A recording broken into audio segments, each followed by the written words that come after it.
Hi, this is the OPPO A18 and I'll show you how to install iPhone keyboard on this device.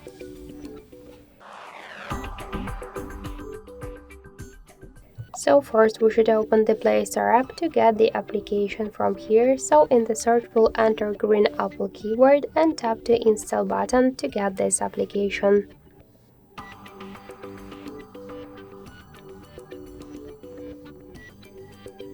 After that, just tap to open the app, click to enable in settings, and near green Apple keyboard, click on the switcher, tap to activate and go back. Click to switch input methods and switch your currently keyboard to the green Apple keyword.